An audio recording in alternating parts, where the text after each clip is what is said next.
world, in this video, I want to talk about whether or not it's a good idea to be juggling around multiple projects and how I'm managing to do so while preventing burnout. As a solo game developer, I often find myself wearing multiple hats and handling different aspects of a single project. Recently though, I found myself needing to bounce around different projects as I work on updates of my currently released games. With that said, I just want to really emphasize that I'm just speaking off of my experiences juggling multiple projects.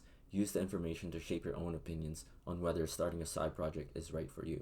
So I think the first thing is to ask yourself, are you someone who likes to start projects but never finish them? If that rings a bell, chances are that you've got the case of shiny object syndrome, leading you to procrastinate by being a serial starter as a way to evade tasks.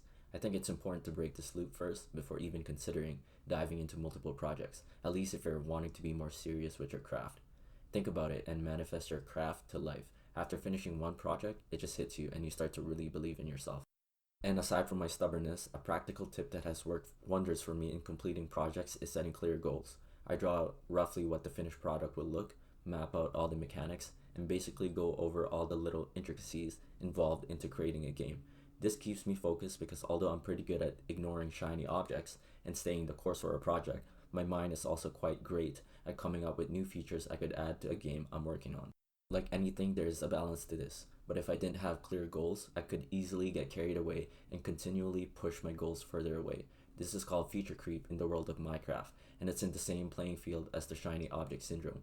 Point in case, set clear goals and free any other ideas outside of the goal from your mental space by writing it down somewhere separate to use for the future, so that you can actually finish your project. Now let's go over burnout. I've talked about this before in another video, but what helps me prevent burnout is by bouncing around the different types of work that exist in a project. With Minecraft, for example, when I feel a bit worn out from programming, I can switch gears and dive into the more creative side by making game objects, working on the marketing aspect, etc. It's a method I use in order to keep myself engaged and ensure that I continually progress in my projects. And when it comes to handling multiple projects, my hack is pretty much doing more of the same thing. The only difference is that the bouncing between different types of work happens across various projects. So when I set goals for my projects, I really try to identify those different types of work and tackle something I feel like doing at the moment.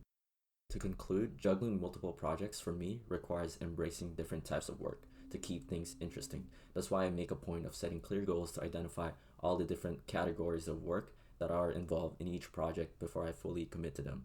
By doing this, I give myself the clarity to find possibilities to alternate between various types of work across projects smoothly and avoid getting overwhelmed or bored.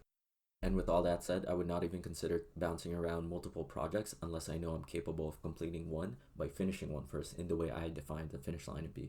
Again, these are just my thoughts and what works for me. Take what makes sense for you and even consider giving the ideas a try. Thank you so much for your time, and thank you as well to the ongoing generous supporters of my work: Laura Milligan, Jacob Wang, Andrew Abrook, Faz Prasla, Armaine Rivero.